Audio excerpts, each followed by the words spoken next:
purposes, I would just like to explain that the interpreter will be standing where she's positioned because we are streaming live. So for our deaf audiences who are sitting on the in the room, they'll be able to still view her.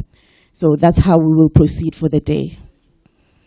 Just so to begin, and we know that when it comes to South African Sign Language, there's been various strives, there's been marches, there's been a lot of things that has happened up to this day, where we stand up and we say thank you to the South African government when you are proud to say that South African Sign Language is finally an official language.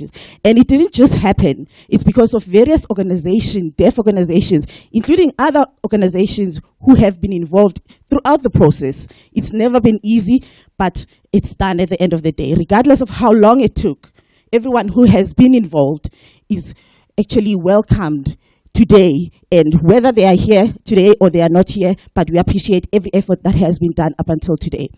I will not be long, but then just as we are here in these buildings, we know that SABC has also taken a lot of strides when it comes to accessibility within the media space. I mean, you would agree with me that in the media space, SABC is one of the top accessible when it comes to the sign language in the deaf communities, looking at the programs that SABC has. I'm not going to mention all of them, but one biggest highlight when you look at the language series, which is on SABC Plus, there's a language series which is purely focused on South African Sign Language. And various panel members were invited, various organizations were also interviewed, including other deaf community members, where we highlighted the achievements that the deaf community go throughout. So that's exactly what SABC does. Just like I said, I will not be long because we've already taken too much of your time. I would just like to acknowledge firstly everyone who is here. You are all important and you are all welcomed. And within us, we've got the chairperson of the CRL, Professor David Luka, Musoma. Can you please just raise your hand just to acknowledge your presence? Thank you very much. And don't be alarmed, this is how we clap in the deaf communities. When we say we welcome you or we clap hands, this is how we welcome you. So this is our welcome. Thank you and welcome, sir. Professor, thank you. And also within PanSALB, we've got PanSALB board member, Mr. Gcinga Qabu, who is here amongst us. Welcome, Mr. Qabu.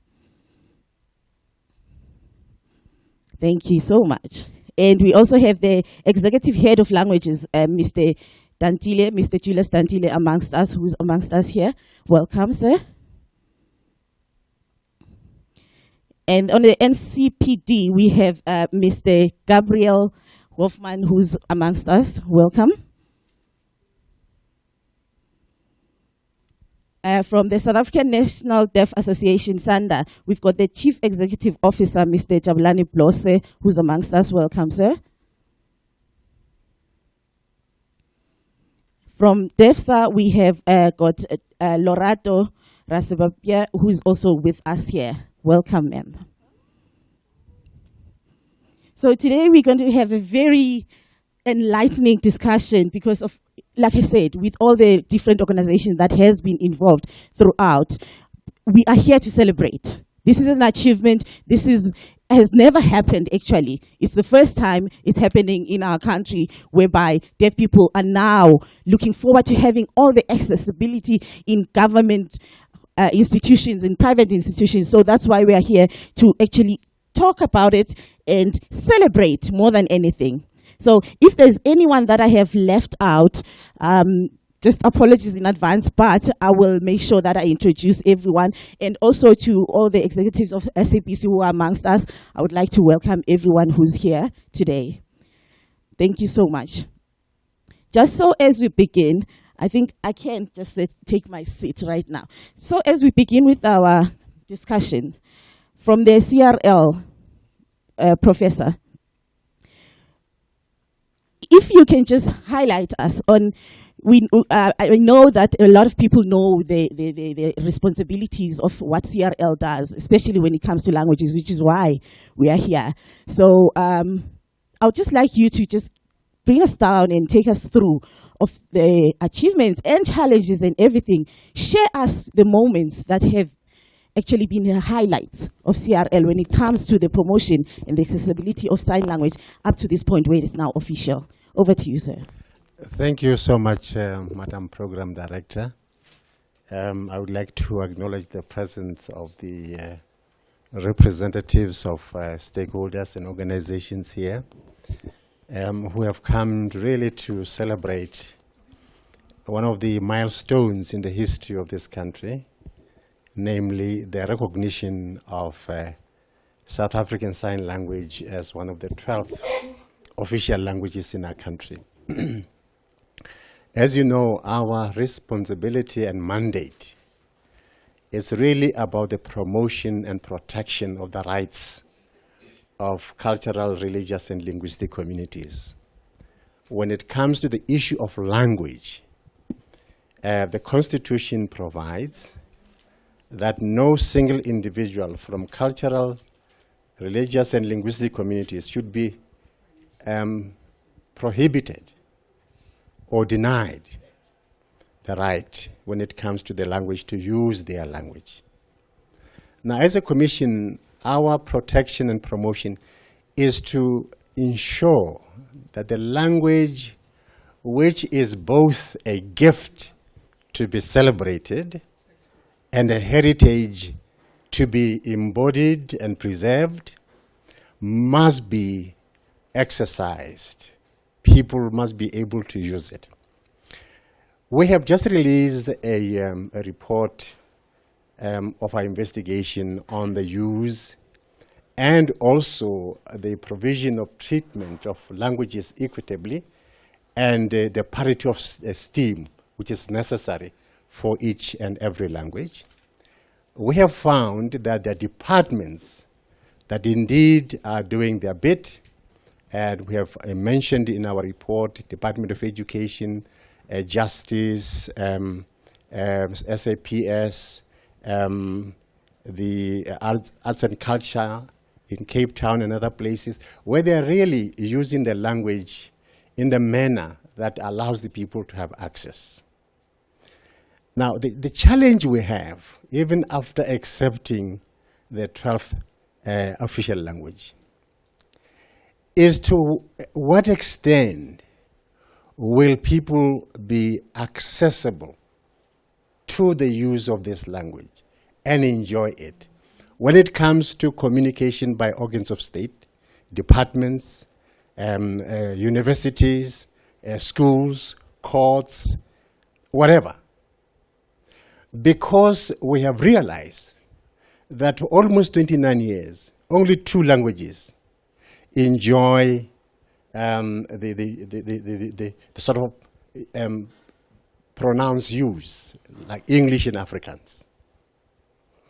And in the rural areas, people who do not understand English and Afrikaans are excluded. In other words, language has the power to include, power to exclude, depending on how it is used and allow to be premier in the marketplace of languages. Now, what is the most important challenge is that, one, if a language is not a language of record, a language of commerce, a language of research, teaching and learning. Now, the invention, science and technology cannot happen because the discoveries are often described in language to give effect to them. And after having discovered or described in languages, then you have a plan for implementation. So our view is that the language is sine qua non, is central to whatever we can do. And the biggest achievement for the country is to ensure the recognition, the identity of this community, the sign language community. And we are very proud of the role we played as CRL, together with other institutions, to make sure that government finally recognize sign language as the 12th language in the country. And of course, we are happy for this day. You are included and be part of the community that South Africa must be proud of. Thank you so much. Thank you. A round of applause again. Thank you so much. Thank you so much. That was profound. I'm just reminded of the quote by our late president, Mr. Nelson Mandela, when he said, if you speak to a man in a language he understands, it goes to his head. But if you speak to him in his own language, it goes to his heart. That's exactly what you have alluded to say that language is important, is the most important aspect of everyone's life. So we thank you once again for your input. And now, as we move swiftly along, we have the board member of PanSALB here, Mr. Inga. Just to pose a question, we know PanSALB is responsible for the promotion and protection of languages. I would just like to focus specifically purely on when it comes to South African Sign Language. We know that there's various work that has been done. There's charters, Sign Language Charter, that is there. So, apologies for the technical glitch. So, I would just like to know, just if you can just bring us down and explain what's the importance of the SASL Charter, and when it comes to the services of within the deaf community. We know that there's policies that still needs to be changed. It's not just a once-off event. It's still going to be a long road. But then accessibility is needed now as we are here. So as PanSALB, exactly, if you can just bring us down and explain to those who don't really understand, when it comes to the SASL Charter, what was the vision, the mission behind it? And when it comes to the accessibility of interpreters, what role does PanSALB play to make sure that we avoid your kind of Tamsanga junkies, if we all remember him during the president's funeral? So when it comes to PanSALB, what role exactly does it play? If you can just bring us down when it comes to that. Thank you so much. Thank you for the opportunity. So PanSALB and Department of Sports, Arts and Culture, so these departments are working together to promote languages in South Africa. Well, the South African Sign Language Charter means that we, as PanSALB, we're preparing for South African Sign Language. So South African Sign Language Charter is very important to the deaf community.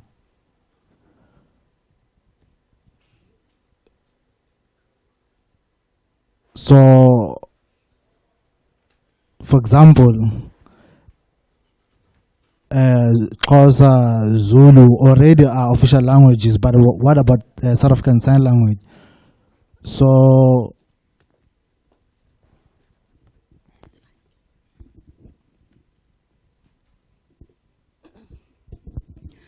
with regards to the deaf services, regarding interpreting services,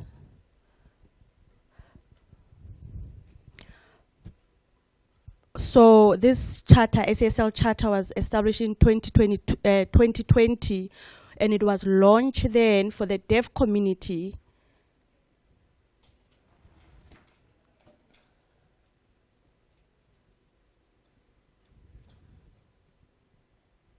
Because mostly in the different communities, the deaf people, sometimes they feel like they are poor, they are not important, and the deaf people, they've been struggling for all these years, and they've been waiting patiently, and the community has been very weak. But now, when government, because they've been wondering to say, the politicians, the government institutions, what are they doing to make sure that our life can improve?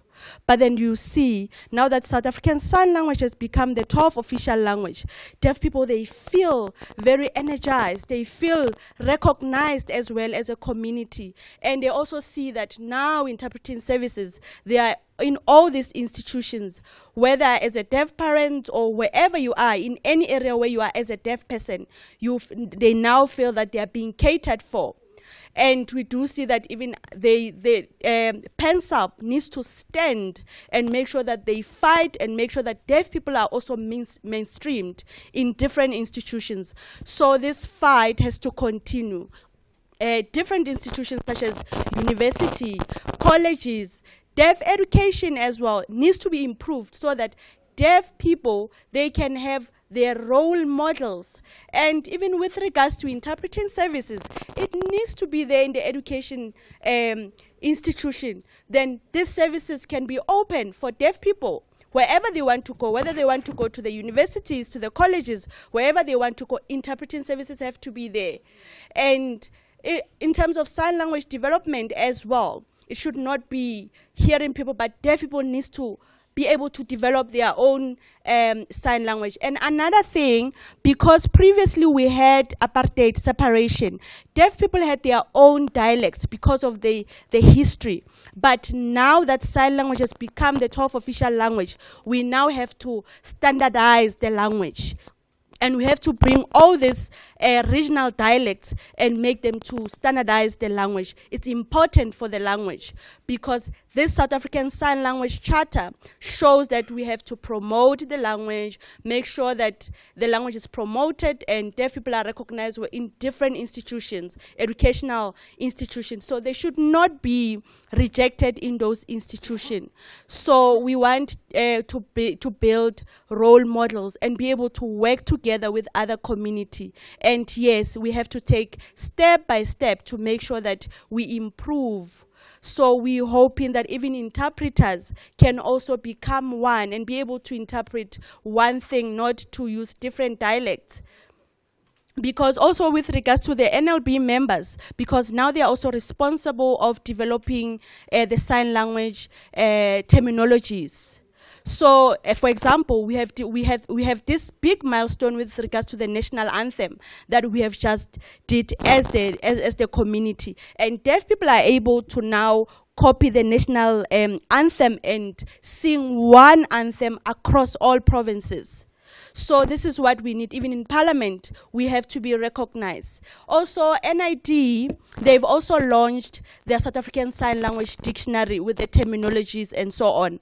So these are some few milestones that we have achieved. And PanSALB has worked together with NID and other different organizations to have this milestone I'm mentioning. So the interpreters, educational institutions such as universities, colleges, hospitals, clinics, Department of Justice.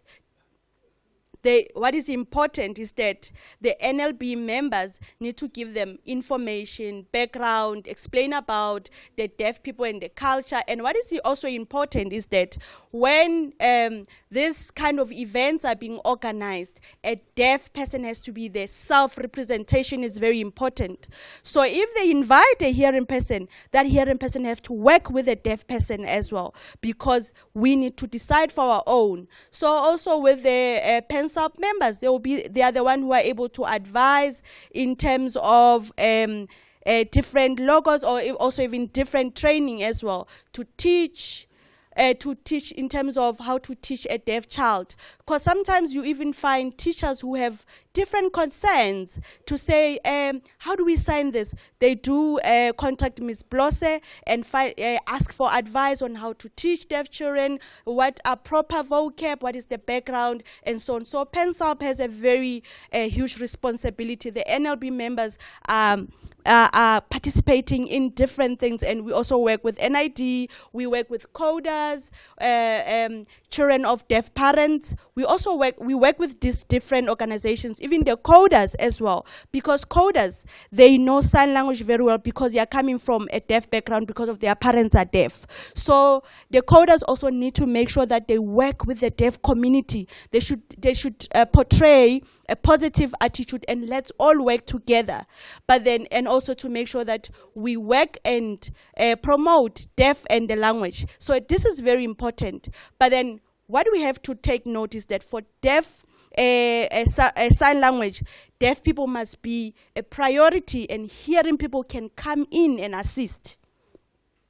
So in terms, we also now in the PanSALB, we're supposed to also establish NLU, which we are aiming to do to make sure that South African Sign Language is promoted, and the what do you call it, the terminology or lexicography of sign language is also promoted. They do have for other languages, but for sign language, those are the things that we are planning to do going forward. Thank you.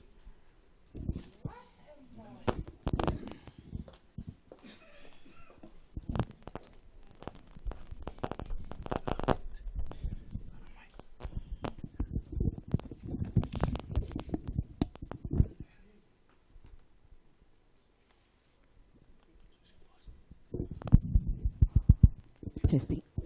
Thank you so much. What a mouthful. Another round of applause for him again. Wow. Wow. You see the work that goes behind. Sometimes as communities, we sit back, we complain, we moan, but we don't know the hard work that goes behind before we get to the final product. We don't know the establishments. We don't know the units which are there. Those people who work hard to make sure that we achieve and make this country a better place. And from what you said, something that's very profound, in isiZulu they say, igotshwa isencane. You know, the earlier you teach a child their own language, the better. I mean, for a deaf child to grow knowing sign language from their hearing parents, I mean, it's something that every child deserves to have. So I think that's really a mouthful. We're still going to have a question and answer session later on, and you will have more to add. But then, Mr. Tantile, I will give you an opportunity. I'm just going to put you on pause for now, purposefully so. You spoke about the national anthem. We have seen some of the clips when we walked in here. We are still going to flight it, and you will see the national anthem that Mr. Kabo was talking about.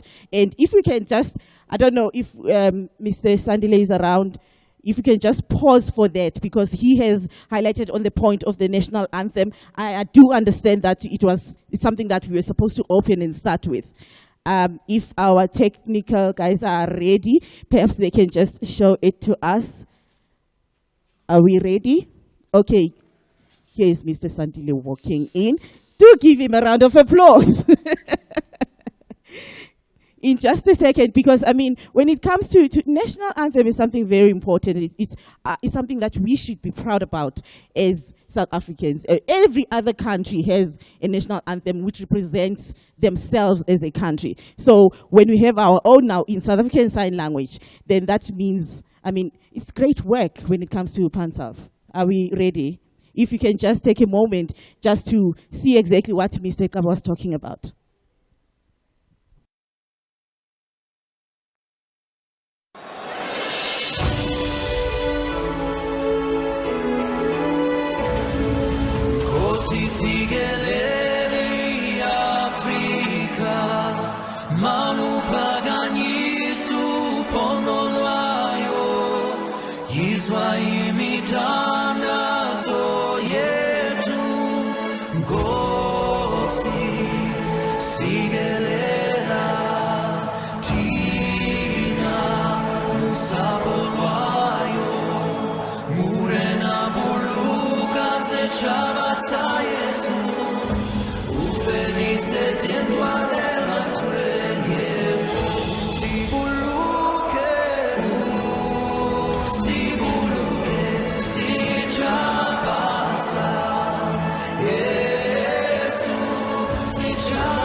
Live and strive for freedom in South Africa.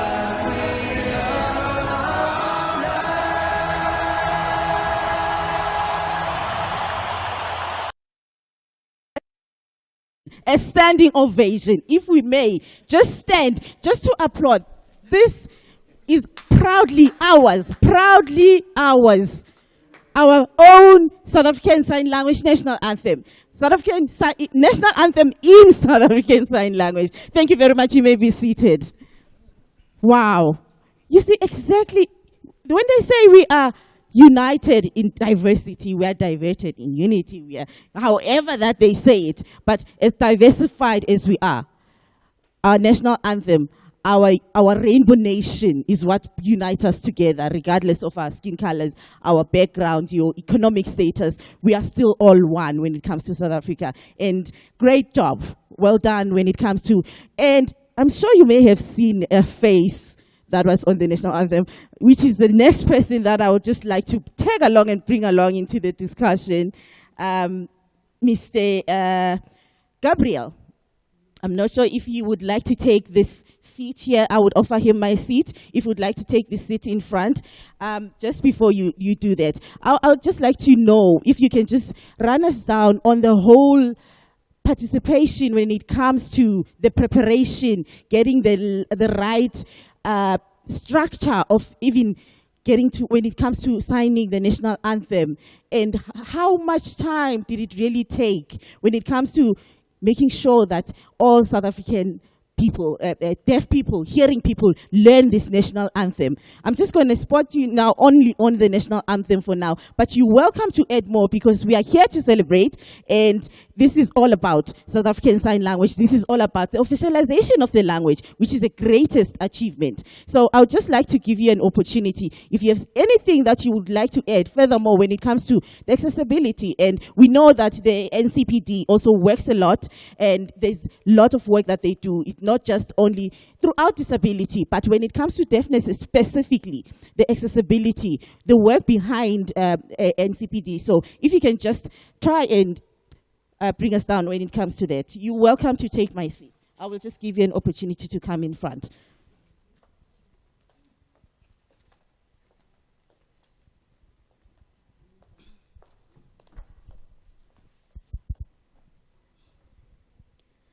Thank you so much. Thank you. Wow, what a pleasure. Oh, I feel so inspired.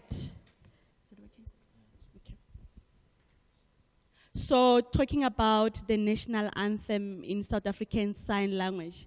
As you can see, I was just shown there's just a very short clip, but the practice behind it. And we're working with PanSALB team and also the NLB National Language Board for South African Sign Language. We will do it over and over and over again. And why? Because remember, national anthem has different languages there. So we were trying to combine everything and make sure that for the deaf community, they are able to understand it in their own language, which is South African Sign Language. So the work behind it, sometimes you'll sign it and they'll be like, no, you forgot facial expressions, you forgot non-manual features. So we'll have to work it over and over again until the final product that you see right now. So what I just want to say, I want to thank the PanSALB member, the NLB and the PanSALB team for the support and working together.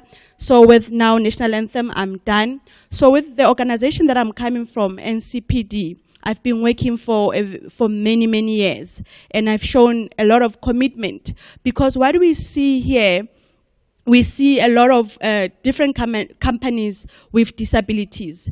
But then I chose to be part of this organization because they cater for different disabilities, blind, physical disability, deaf people, and so on, to make sure that they have access in the workplace. So this has shown a lot of opportunity for other people, and it has also shown more opportunity opening up.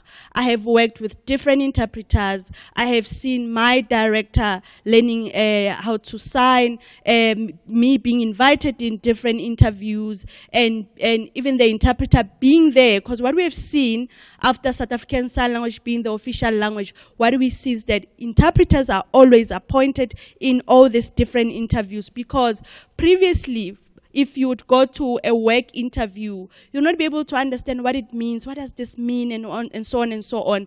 But then now, through access, we are able to access information, be able to understand much more, because interpreting services is there. When you travel, whatever event that you go to, this interpreting services there. So the accessibility issue, it is really, really, for me, something that I'm seeing. My full attention, even though I work in an organization that focuses in working for different disability, my main responsibility there is making sure that I raise funds, and whatever funds that I raise, it's mainly to work for the deaf community. And I can even like sit the whole day and talk about this. But then this is what I do at NCPD. But today I am my boss or my manager couldn't make it, and she was like, no, we normally, you know how it happens, to say, no, a hearing person must go and represent you guys. But then the senior was like, no, we have to see that hearing people and deaf people, they can be the equals, and we can all lobby for different disabilities. We cannot discriminate deaf people, whether in the police services and other different institutions. We have to continue to lobby. Interpreters have to be there in those different institutions. If we fail to lobby, DEFSA and other organizations such as SANDA and etc., we all have to work together, to lobby together, so that we can give equal opportunity and give equal access to deaf people and make sure that those opportunities are open. So now that South African Sign Language has become the 12th official language, for me, this is a celebration moment. Yes, we do know that we do have other people who were on leave, but I have today to come because it's a special day that was specially organized for deaf people to be here.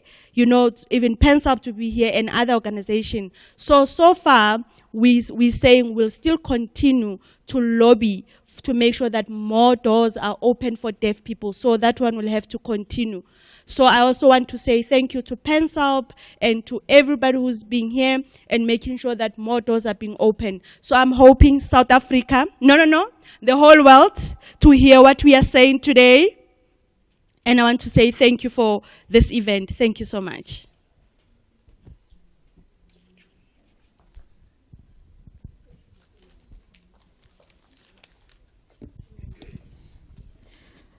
Another round of applause. Another round of applause. Like I said, I think I'll just be a repeating track record. The hard work that goes behind that we don't see. It's highly appreciated. Just as you said, Mr. Gabriel, whoever is watching, not just in South Africa, in other countries. I mean, we are streaming now. This is a moment. This is a momentous occasion that we should be proud of. And we, again, thank you all, the stakeholders who are here. And thanks to the SABC also for giving us such a platform and the opportunity to bring us all under the same roof to discuss these most important issues, these celebrations that we are actually having now. So moving swiftly along, I would now like to call upon the Chief Executive Officer of South African National Deaf Association, Mr. Jabulani Blose. Mr. Blose, we have seen you also. You were at the signing of the bill when the president was signing, putting sign language into law. So now I just want to know, I know that was not the only time where you are seen with your hard work. You have been working hard along with other organizations. So when it comes to SANDA, South African National Deaf Association, if you can just briefly explain to us the hard work that has been put, the challenges, and also we know that as an association, you do represent the deaf community. What exactly would you like to see? What changes would you like to see? Because when you look at the now and the then, when you look at before, there has to be a changes, there has to be a development. When a child starts growing, they crawl, and then after crawling, they walk, and then they run. So stages, everything happens step by step. But then what exactly the challenges, the stumbling blocks have you as SANDA came across, and how do you think we can try to maneuver and work around it when it comes to in future, especially when we look at the implementation? If you can just take us through that. Mr. Blose, over to you. Well, thank you very much for the opportunity to be here. During the month of September, it is also Heritage Month and also Deaf Awareness Month. So as a deaf person, I'm a proud person that it is the month of my language, and also the entire country is celebrating their different cultures. So I'm here representing South African National Deaf Association. So this organization is a 19-year-old baby. It's like a teenager rather. So we are 19 years old as an organization. So then we'll then become an adult in due course. So what has Sanda been doing for the past years? You know, in South Africa, probably the world, democracy. If now, for example, a country become a democratic country, all of us would be celebrating. No, sign language, when sign language became an official language, because of small organizations, NGOs, these NGOs, for example, in the hospitals, when you go to see a doctor, so the doctor will check the pulse of a patient, then can then decide to discharge that patient. So we as an NGO, we are the health and strength of South African democracy. So we pushed and pushed. Now sign language is an official language. We celebrated, yes, you know, at the farm we have a mill. So when it's summer, then all of us have celebrated, but then everything has wind like a mill. So meaning that we must still lobby. Now we are wondering, why are we still advocating and lobbying?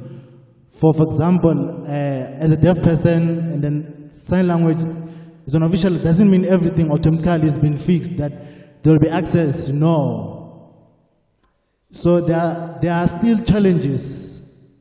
For example, me as an old man, I went to a bank, Standard Bank in particular, apologies to say, but I have to name and shame them. So I went there, and then into their system, then I wrote my name and gave it to them. And then they told me I must sit, wait at the bench. Then so I wanted to test the system, how it works. And then a hearing person approached me, then was shouting, Mr. Blossom, Mr. Blossom. And then I was using my phone. I said, how am I supposed to know my name is being called so that I can be attended?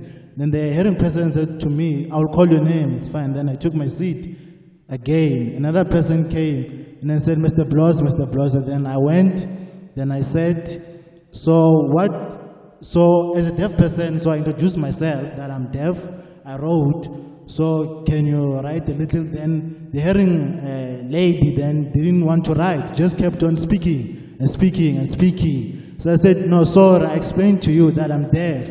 But the Indian lady continued to speak. And to imagine, it is 2023, sign language is an official language, but still, we have this kind of attitude. So what does it mean? It means the challenges are still there for access. So that's why Sanda established 4 pillars. So we always say 4 things that, so we call them rather sign language change markers. So those 4 points, number 1 is accessibility.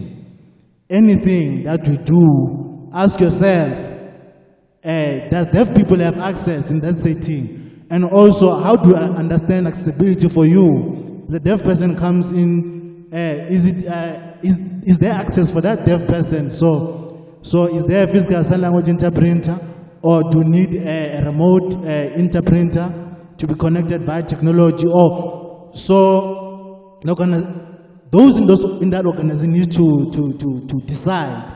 The second thing, the second change marker is that there must be so South Africa must be receptive.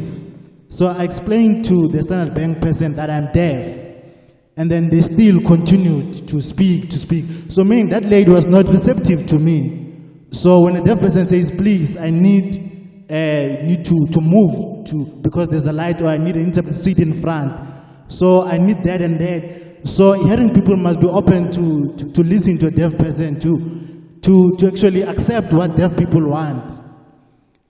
The third change marker is enabling. Anything you do, whether departmental programs, are the deaf people there. So now the sign language is an official language. Your department, so is that department enabling deaf people to develop themselves? So we must ask that question continuously. We must not just keep quiet and accept.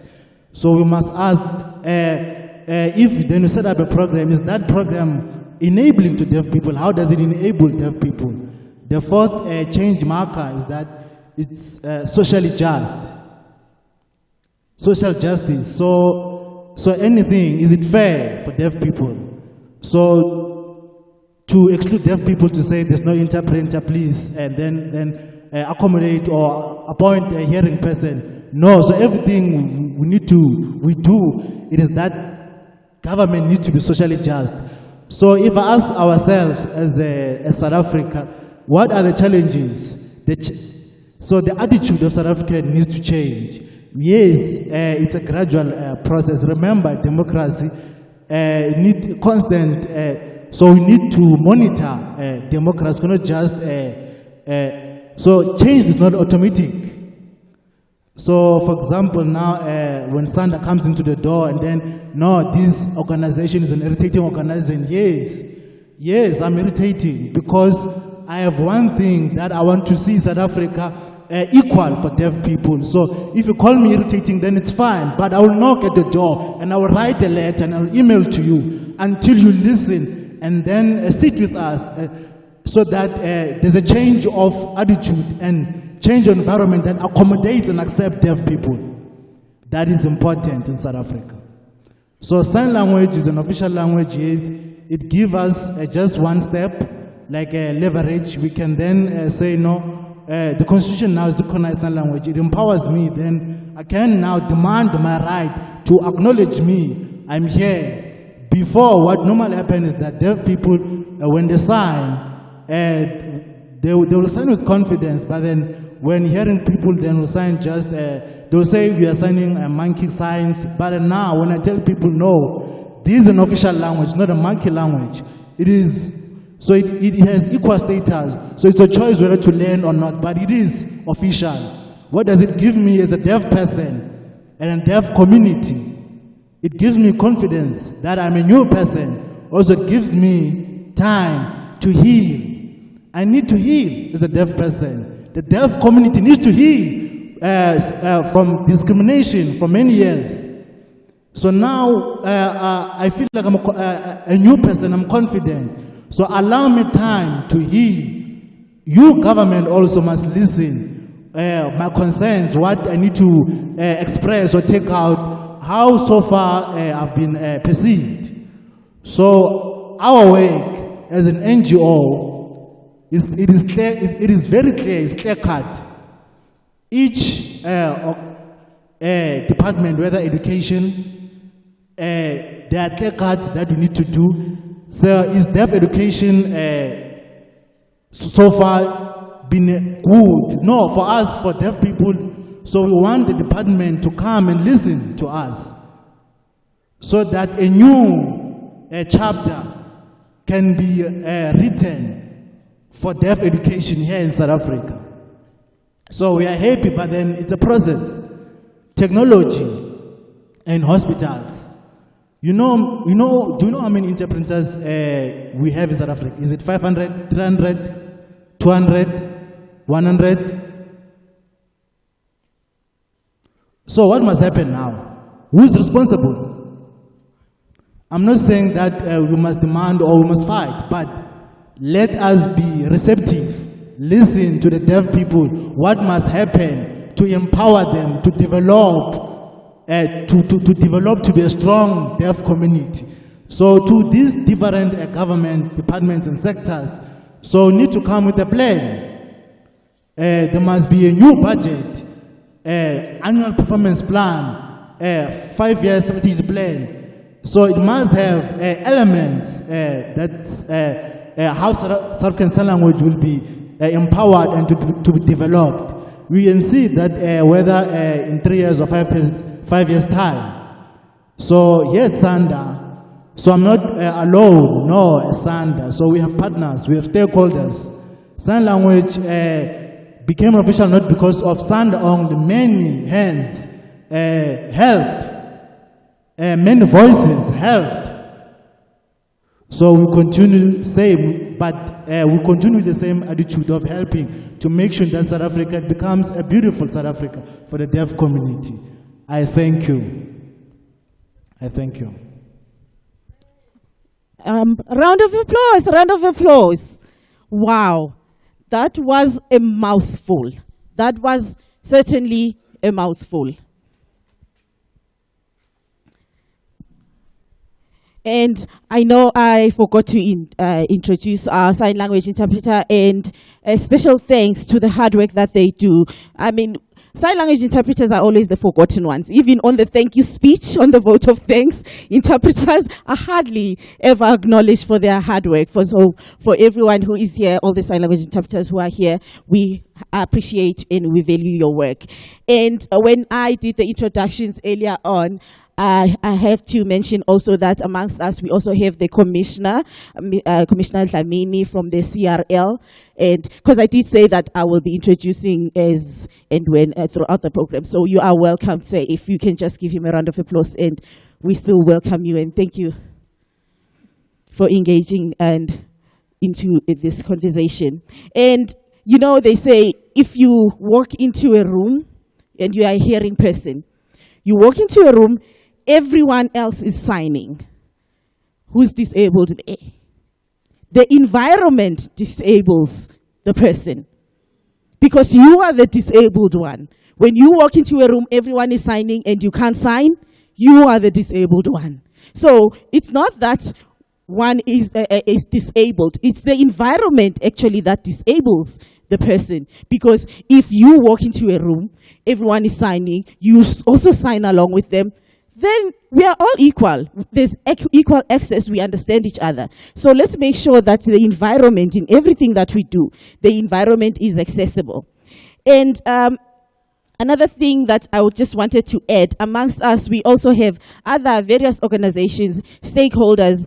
We also have the Southern African Deaf Initiatives who also joined us here. It's lovely to see, if you can just also just give him a round of applause, Mr. Pupi, who is here. I mean, it's lovely to see organizations who are here, fighting for the rights of the deaf communities, also for the rights of the interpreters, because I think we all have rights in our professions, in our communities, and everywhere we are. Just to also bring into the discussion, Ms. Lorato, from DEFSA. We know that DEFSA has worked hard, has been there, has been actually making a lot of noise when it comes to sign language being an official language and empowering the deaf community as a whole. If you would just like to bring us down on the work that DEFSA has done. And we know that we speak about what has been done, there's still more that needs to be done, but what exactly are the wishes? We are here now at SABC. From DEFSA's point of view, when it comes to media and accessibility, it's been said before that sometimes media dictates to the deaf community as to when they can watch, what they can watch, because of interpreters are not available 24/7. It's still a long way that needs to be go, because it means that one is dictated to. But then with the achievements, and you look at how it has been before and where we are now, and looking at the accessibility that's there, especially within SABC, within the media space. Ms. Lorato, I want you to just explain, when it comes to DEFSA, what are your future plans when it comes to the media space accessibility. I know also other government departments, private sectors are also important, but then DEFSA and the work that it has done coming up until where we are today. If you just like, and if there's anything more that you would like to add and share, you're more than welcome to. Over to you.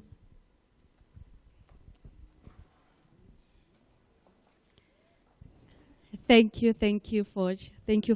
Thank you so much for the opportunity, and thank you for SABC for giving us this opportunity for this panel discussion. So this shows that we are celebrating South African Sign Language being the 12th official language. Because from July up until now, when South African Sign Language was signed as the 12th official language. And firstly, we want to say thank you for government for supporting the deaf community. And also, as you can see, we have different leaders amongst the deaf community, and we really appreciate this opportunity. And we just want to say we are very, very proud.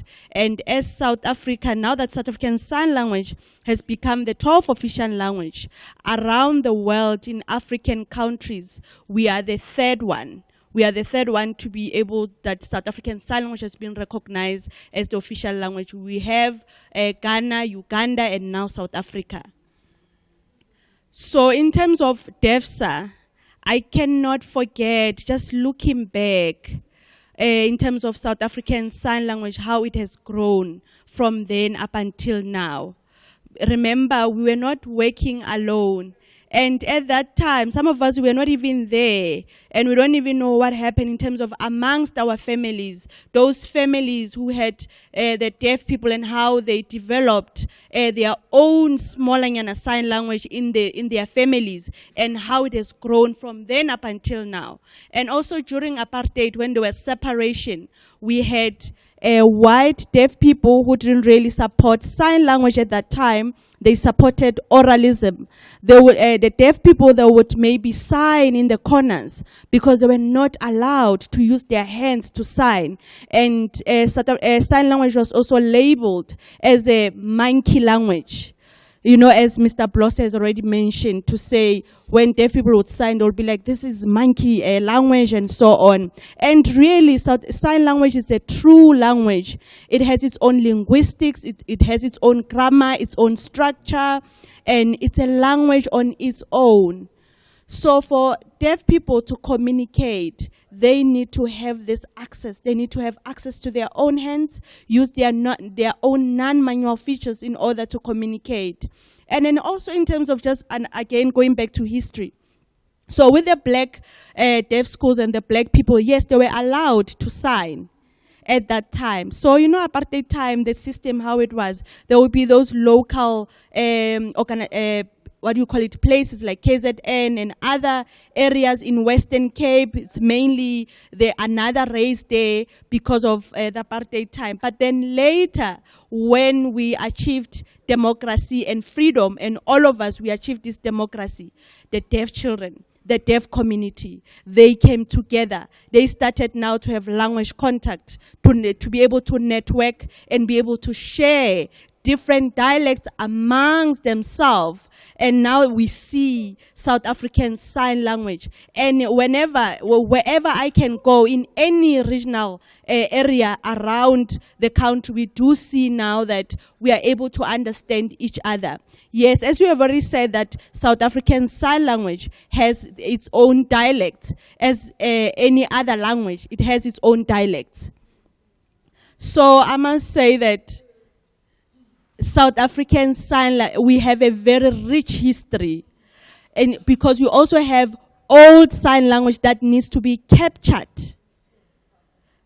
So we must not just show one sign language to say we have, let's say for one sign, or to show one name. We need to show different variations that we have here in South Africa, to say we do have a sign like name like that, signing a name like that, another sign like that. So because we do have different linguistic variation, we cannot just show one sign.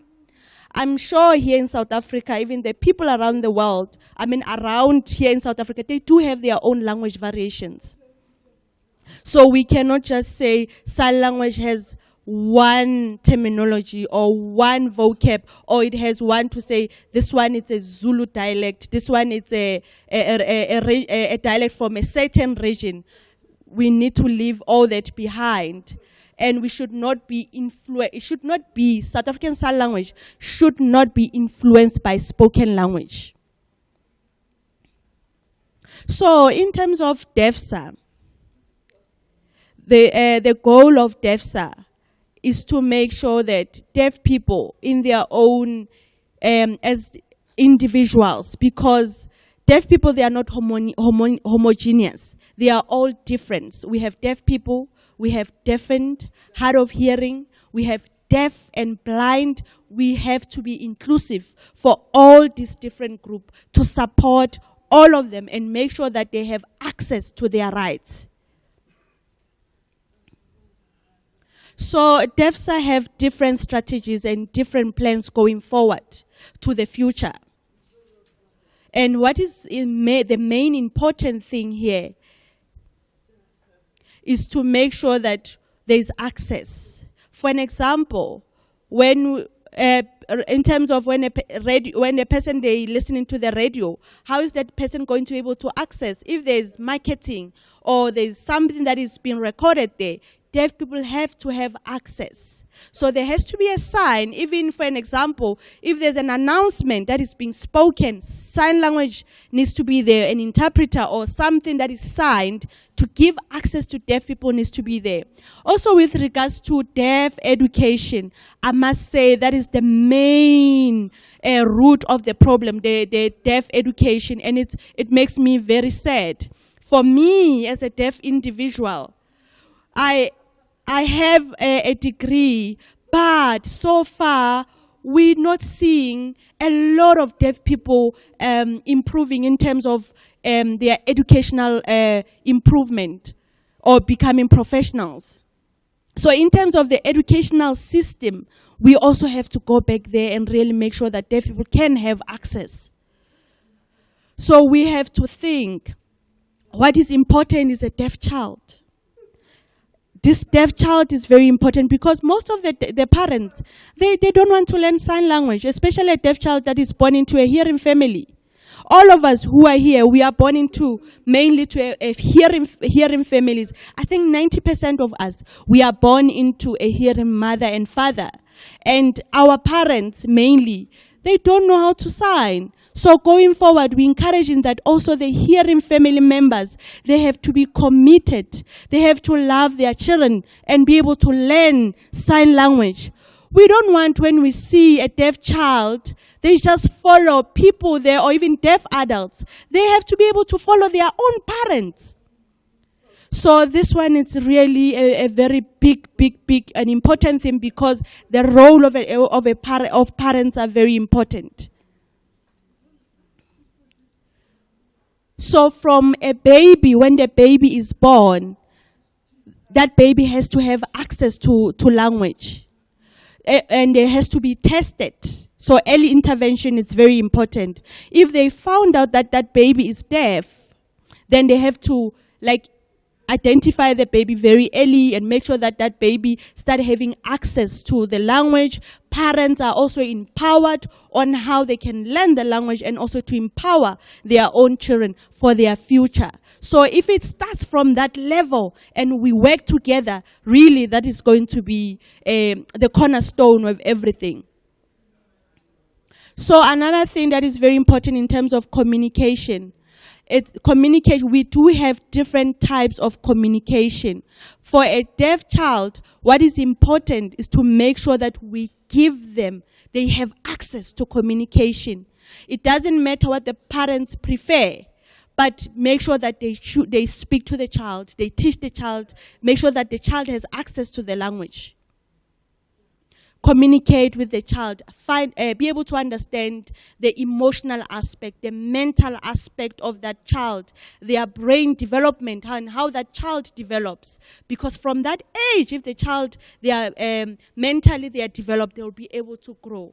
It's the same, that this aspect applies to the same with a hearing child. So if a hearing child can have that access, a deaf child must also have the same aspect, the same access. So this is in terms of, so what I think is that now that South African Sign Language has become the 12th official language, as much as we have spoken language that is been recognized, so even with sign language as well, we need to give it that opportunity as well. For an example, when a hearing person meets with a deaf person, Make sure that you communicate. Find ways. Do not run away from meeting a deaf person and communicating. You know, some people, when they see a deaf person, will be like, I don't know sign language. I'm not going to meet the deaf person and speak to them. You can adjust. You can find a way to communicate with that deaf person or the deaf adult that you meet. Build the relationship. So as DEFSA, we are still advocating to make sure that South African Sign Language going forward in terms of the policies are developed, materials are developed, monitoring is happening, access is happening. Also with the interpreter training as well. So we all have to work together. And in terms of government departments, we also have to work together with them to continue with the work. DEFSA is not done. It will never be done. It's never we're never sleeping. We don't just talk, but we continue with the work. And we also have to work together.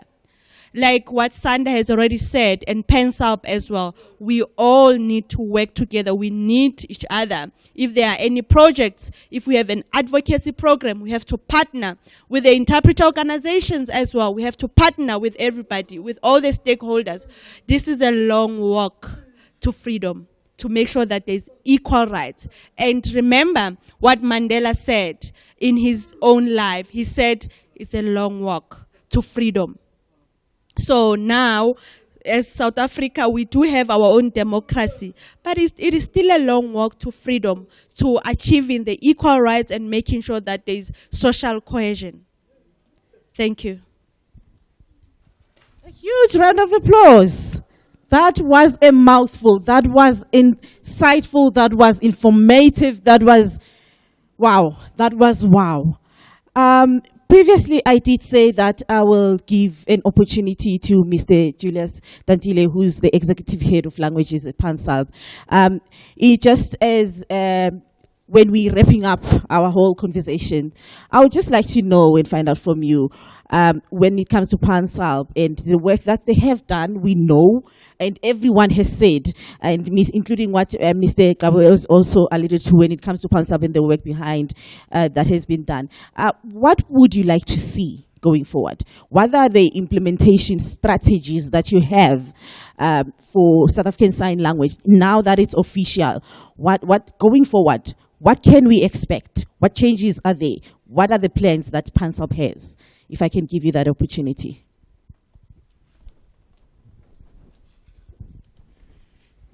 Good afternoon. I think it's after 12. Thank you very much to the panelists and the rest of the stakeholders in various platforms and those who are with us here. The plan is not of PanSALB only. That should be really realized that it is the plan of South Africans and the plan of everyone around South Africa. How do we utilize the officialization? It's quite a complex and complicated and a long road to go. Because of various programs that have to be undertaken in order to ensure that we are fully incorporating and inclusive.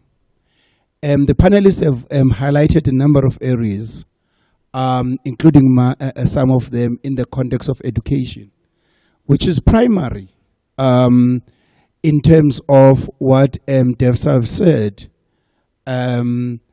And Gabriela said that there is a need to really dismantle the apartheid systems and structures that exist in our society.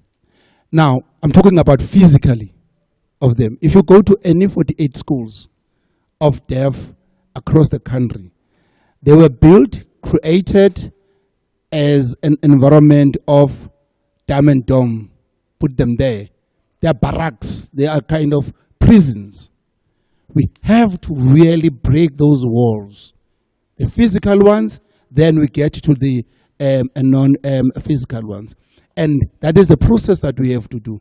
One of the ways to do that as PanSALB in the future that we want to preach to the Department of Education is to make South African Sign Language a accessible school subject taught by deaf people in deaf schools, not only in deaf schools, but across the curriculum, where a person can choose to say, I'm hearing, I'm interested in this language. Currently, you only get that access at university level. It has to be made available as a subject that can be learned like any other languages at school level. That is one of the ways to break those tangible processes. The third one is to really make government understand that officialization is not in the name. And I think Professor Masoma did allude to that. Currently, we have a problem. We're adding 12, but the other 9 that was existing, where are they? And these are the issues that we have to deal with on a daily basis. It's not only about recognizing in a democratic country everyone, but also giving the voice to everyone. I always, in summary, when I'm closing, I always say this. We need to choose whether do we want spaces or do we want places. In spaces, we're given those spaces to be there. But we have to demand the place which then we are represented, we are present into that particular place. We are not just there as just features. The last warning that I want to give to especially the non-profit organizations that should assist us in the wave that is going to come and is starting and is going to come, where, as you have said, the other Tamsanga Janjis are coming through. They are going to come because the demand is going to grow. Those people who cannot sign, who cannot really understand even the basics of signing, are going to come through with no qualifications, with no accreditation, because we are still establishing the South African Sign Language Practitioners Council, where this has to be recognized properly. And it's a long way to go. And that is across the languages, where you find fly-by-nights, people who want to make money, getting into that opportunity. As Pan South African Language Board, we are available, Mr. Blosse. Tell us which branch was that, lodge with us a complaint so that we can take up that. That is our responsibility, linguistic human rights violation. That is the PanSALB responsibility, and we need to take that with you. Please go online, get our forms, and lodge that complaint. We will deal with it, whether private sector or public sector. That is our way to go. Thank you very much.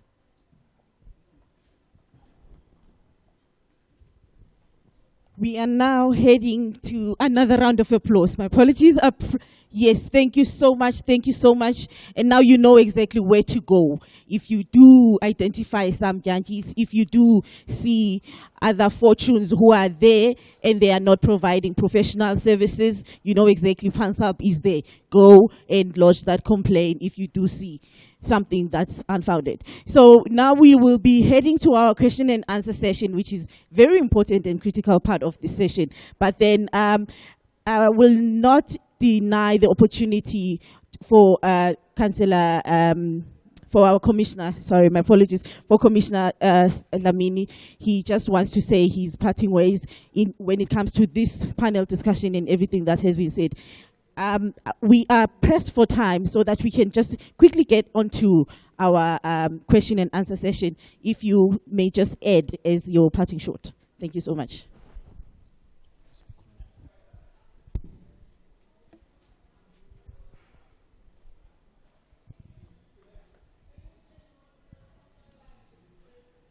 Thank you, Program Director, for the opportunity. And thank you to the panel for their representations. So this is my sign name. I'm Sicelo Dlamini, I'm the Commissioner, and I'm happy to be here today to be part of the program. So now sign language is the 12th official language. We've seen it in the news. So it means now going forward,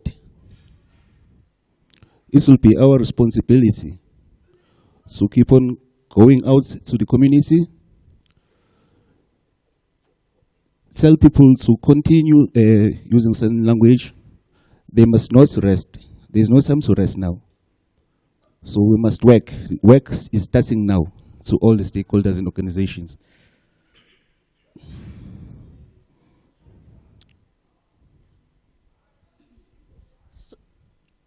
So South African language policy and South African language practitioner in all these stakeholders, they need to be involved.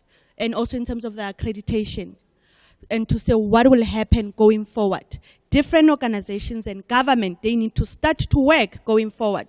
And also the NGOs, like SANDA and DEFSA, do they have teeth to bite? PanSALB, do you have teeth to bite? So we have to submit different submissions to say if we see anybody who's abusing the language or who they are doing a linguistic violation, we have to monitor. Also in terms of media, we have to monitor them as well. If there's any linguistic violation, we also have to monitor. Now the South African Sign Language is now the 12th official language. Many fly-by-night are coming through to say, I can teach sign language. They are opening up their own companies to say they can teach sign language. But deaf people, what are you doing? You are sitting and you are not doing anything. You need to start rolling up your sleeves and to monitor and to start to work. We have deaf schools. So my worry there is that only 14% of teachers can sign. So what do we do now? How do we develop quality teachers? So who needs to guide this? Who needs to implement this? So I hope we will use this time from now on to the next year, October, to now come together to make our own plans, to make sure that now we come into the implementation level. We need to have a conference, even national conference, to have a conference that says we are now having the conference for implementation. Especially, but then if we don't have the implementation, how are we going to do this? Because even in KZN, this is what we need to do. Because some people will be like, I don't know what we need to do. Many institutions, they want to have implementation plan. But then if we can have a national conference about implementation to say, this is our plan going forward. And I hope you'll be able to go out from here. Going out from here, let's now work together. Let's now partner and work together to make sure that a deaf child has equal access. Thank you so much. Thank you so much. I think that wrapped our conversation up nicely so, because now going forward, we know that we all need to work together. Because of, due to time constraints, I would like to please request for one question. I will limit one person, one question. And just indicate who you are, where you are from, and who you're posing your question to. So I think we do have roving mics, because, yes, if we can start from this side, moving this side, with a show of hand, I will just give a number, and then we will continue. From this side, do we have any questions, comments, concerns? Number 1. We've got our number 2. Okay, I think these panelists were clear enough for us to actually consume everything in a very clear manner. So if I will give the opportunity to you, just introduce yourself and tell us. Would you also? It's a question or comment? Yes, you may. You may comment also if you do have a question. Okay. She wants you to start, and then she'll be second, and then we've got our third. So if I will give you the opportunity, your name, where you're from, and your comment or question to who. You can stand in front so that everyone can see when you are signing. Thank you very much.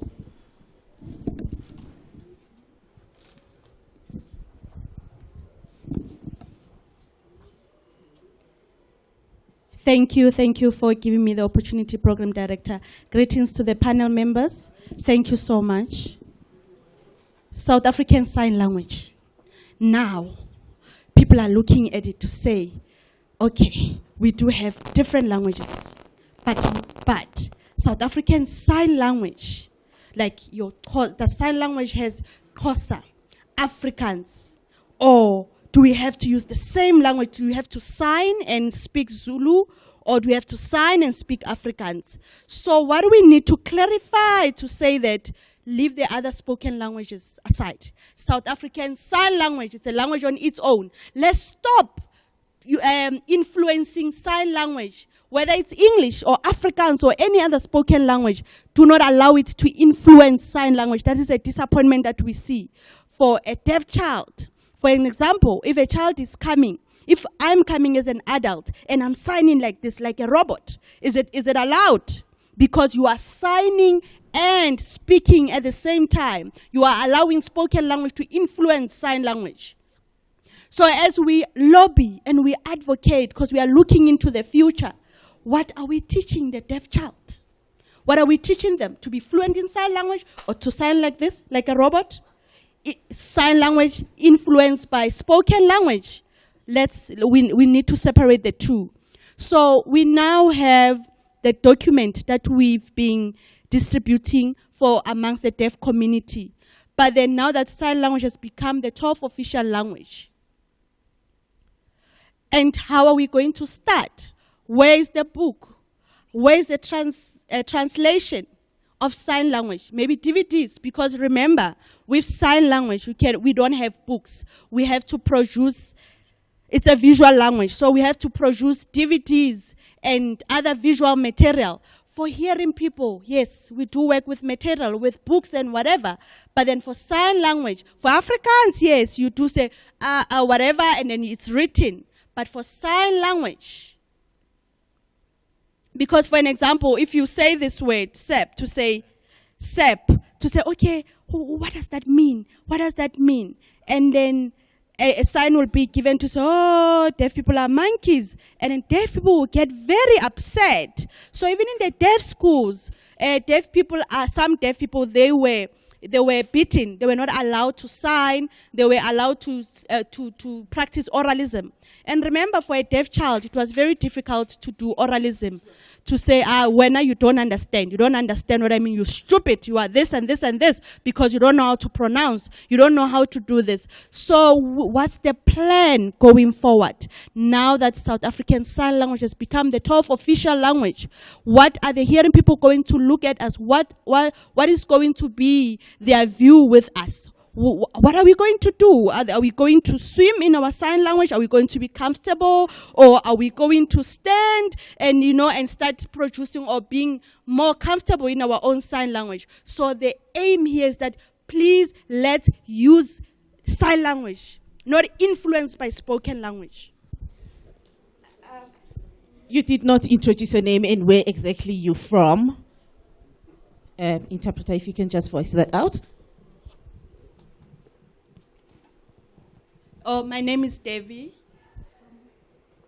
Petro. I'm from Johannesburg. Thank you so much. Thank you so much. That was a comment, a very insightful comment, and everything that we have discussed actually links to each other. And I would just like to give a second opportunity for a question or a comment. Thank you so much. Please introduce yourself. Good afternoon. My name is Andy Swakebashe. I wear many hats. I am also an NLB member at PanSALB under South African Sign Language. It's just to give advice, especially we spoke about media, and I think today is a demonstration of what we can also do better, where the interpreter is far, where there's a lot of activities happening, which is strenuous to the interpreter, because the job that they do needs a lot of focus. So the event is happening here, and then we have to look on the other side to have access. That's just one. Maybe it's also an indication of the size of the box that we see on TV, where an older person has to actually look closer to the screen to have access of what it is being said. That's just one. And also media, signing, or it's not only news. Let's look at including deaf actors, because we have wonderful artists who can act. We see other channels that are not SABC, so I can't mention them here, where they have incorporated deaf actors. We see on other platforms where even in movies they include them. When we say representation of the language, we're talking about where you have a deaf person who is a native signer acting the part using their home language. That's when we will see that we are listening and we're not only doing a talk shop. That's just, yes. And also, I'm sure the editors, when they edit, the interpreter or the signer on screen is the one who's going to be larger than the person that we can all hear and see. I thank you. Thank you so much. The changes that we need to see within the media space. We are now developing, we're moving to the next level. Yes, okay. If you can just introduce yourself, question or comment, and you can just say who it's directed to. Okay. Thanks a lot, the program director. My name is Alfred Shabalala. I'm an attorney. I'm practicing here in Johannesburg under the style of Shabalala A attorneys. But the real reason I'm here, I'm representing an organization that is called Community Legal Assistance and Safety Network Projects. It's a project that we formed from the side of the legal practitioners who want to be part of the unfolding of events in South Africa. We have got this background, most of us, of being activists. So we have felt that there is this gap that is keep on opening, and the operations of the government and that of the society is always circumvented by the fact that particularly the formerly disadvantaged and the poor people are unable to access the resources as perhaps it should be required. Now, I'm very impressed, Chair, with this presentation today. I've actually learned a completely new environment. And I'm wondering how many South Africans would like to share this, because I don't think we want to see this thing ending up with this sign language thing ending up with people who are facing the problem more immediately. We want to see South Africans being able to see these changes, to achieve, to celebrate this achievement at a broader level. So this project I'm talking about, we have taken a number of people. We also have university students. We have got 10 of them here who are coming from these institutions of learning, whom they are the senior law students, whom we are saying to them, don't learn law just to make a business for yourself. Learn law in order to be able to empower your communities. And then we want to come now. We are a registered organization. We want to come to these issues with an approach. So my question initially is that, having listened to this and knowing, by the way, from the background, how things are done in South Africa, we do things at the official level and they end up there. So what we wanted to establish today as this particular project say, how are we going to link with the process that everybody seemed to be willing to see, the unfolding of this program into communities. We would like to have that, and I would like to have contacts with those people so that we are in a position to just work. These young people are hungry for knowledge, but also they want to see themselves implementing these programs into the schools, into community places and everything.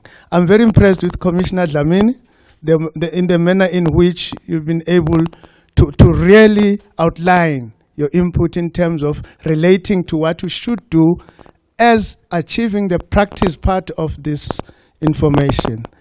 Chairperson, I'm really pleased, and I want to thank you for this. I want to thank you also the CRL for being so much actively involved in these things as a commission, so that we know that perhaps if we are fortunate enough, we'll always be invited into these forums. Thanks you very much, sure. Wow, thank you so much. You know, when you look at something from an outside view, it tells a different story compared to when you are inside. So, I mean, we acknowledge the fact that we still have a lot to do, and you can see the strive that has been done. And thank you for everyone who has commented. And but then I think with what has been picked up here, oh, there's still one last question. Okay, you can go ahead, and then we'll just have to wrap it up after that.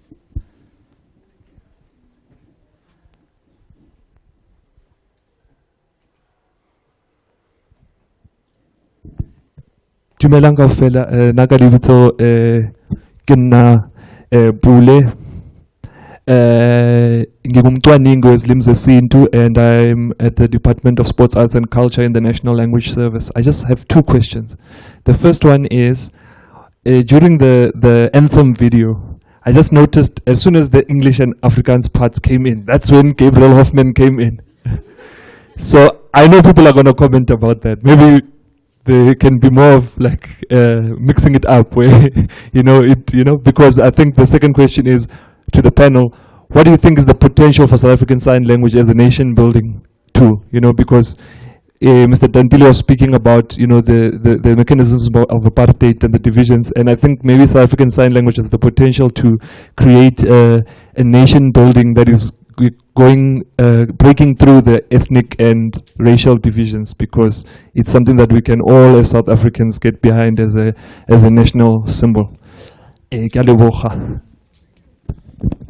Thank you so much. Thank you very much.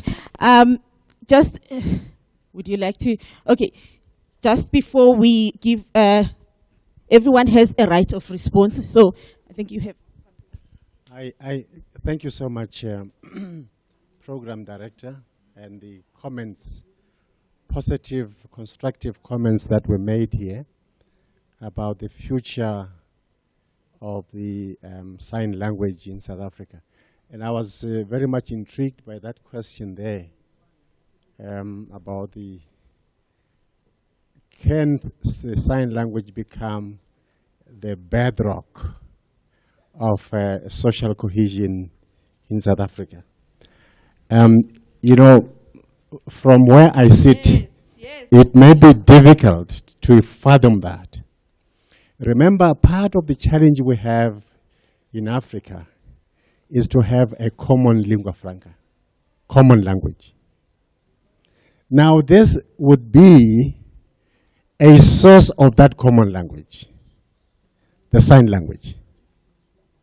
We don't have it. We have got Xhosa, English, what. If we were all to embark on sign language, just imagine what this country would be. I just imagine sometimes what we do may seem to be impossible, but it's impossible. Impossibility is the language of the fools, because the word impossible cannot be found in the real life situation. You can do it, and I'm just saying imaginatively, it's possible if we're committed in ensuring that we have linguistic cohesion in the same way as we want social cohesion.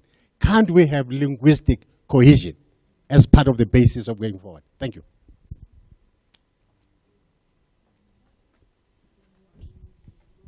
Thank you so much. Thank you so much. Linguistic cohesion, important, very important.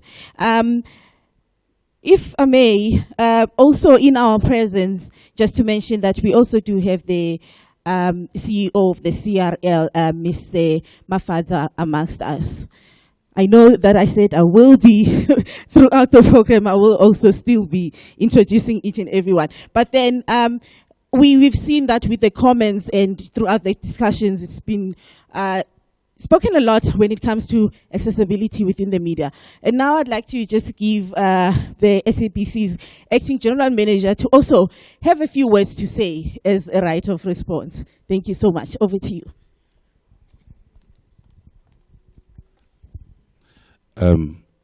Good afternoon, colleagues. Let me acknowledge the panel and all colleagues that have gathered here today. My name is Fani Matsvani, acting genre manager, not a general manager, acting genre manager at Education and Children. A lot of things have been said, and I'm sitting here listening to the ideas and the comments that are made, and I'm reminded of what the SABC's role is in all of the discussions or in all of the ideas that were shared here today. We are duty bound as the SABC to reflect South Africa as is. That is our job. That is our number one role. We are here to inform, educate, and entertain, reflecting South Africa as is, also learning from other countries, both on the continent and the world at large. Over the years, what we did as the SABC was create content in all of the official languages. And I think I will take the flak and say, in most cases, what we did is that we relegated sign language only to interpret what people are saying, as opposed to actively playing a role in development and broadcast of content. And I think that we need to acknowledge and say, perhaps now, and in fact, this is a challenge that has been posed to us now, to say how then do we contribute towards the development of sign language as an official language. Earlier on, Fortune was talking about being a presenter, and we need to change the narrative thereof. I think in fact, when she said that if you walk into a room and all people are signing, and you can't speak, then you become disabled. Now, I think what we also need to do in promotion of the sign language is that sign language speakers or signers, if I were to use the words, you'll excuse me if I'm using the wrong terminology, they should be leading, and a voice is interpreting what sign is saying. I think that's the direction we need to take. In fact, there's 3 challenges that I would take home with and share with colleagues here within the SABC to say, 1, there's 3 contributions that sign or deaf people can make in content development. We need producers of content, and that's a contribution that needs to be made from the deaf community. Secondly, our scheduling also should reflect deaf people as part of the South African society. I know at some point in fact here we are guilty of that.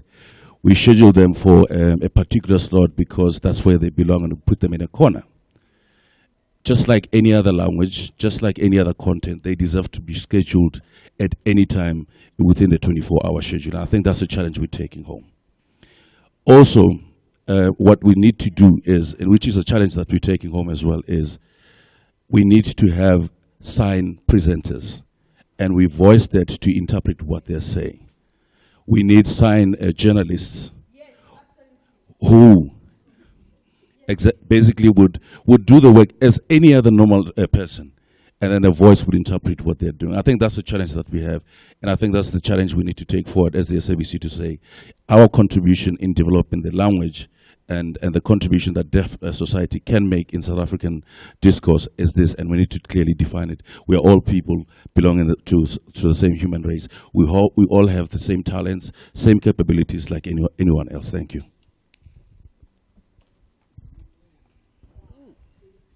That's a wow.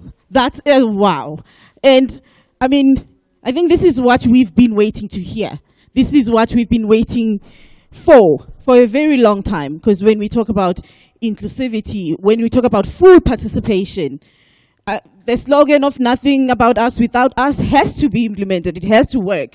When you talk about deaf people, they have to also be there and be involved. Thank you very much. I think that actually wrapped up our conversation as we were here. I do apologize sincerely, profusely apologize, because I know there are still questions, there are still comments, but then, you know, with media and everything that we do, everything is time bound, and I think our stream will soon shut down. and due to time constraints. But then immediately after this session, I think we'll still have opportunity to network, engage, advise, and learn again from each other, because this is an ongoing process. It doesn't only end here, and it didn't just start here. But then this is a new start when it comes to partnership that we need to also work together and make sure that we see the future that we all want to see, and we can create it by actually. And from my side, as your program director, as your facilitator, I would like to take this opportunity to say thank you very much to all our panelists here. And as much as I would have loved to give you your parting shots, your closing comments, but I think everything that you have said was a mouthful.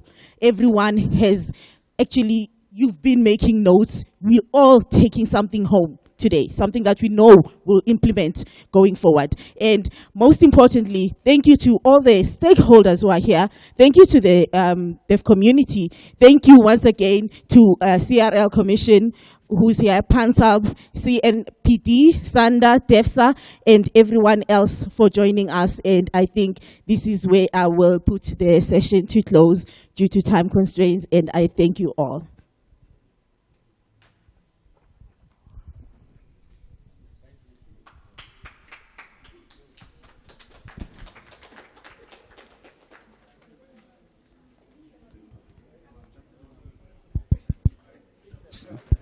Just an announcement, colleagues. Just an announcement. Thank you very much for, again, on behalf of the SABC, for availing yourselves and taking the time to join us. Thank you to our facilitator. Can we please give her a round of applause, colleagues? If I could tell you the hijacking that took place, I don't think it would be fair. But she did a fantastic job. And thank you for the representation. We've got some food and some refreshments.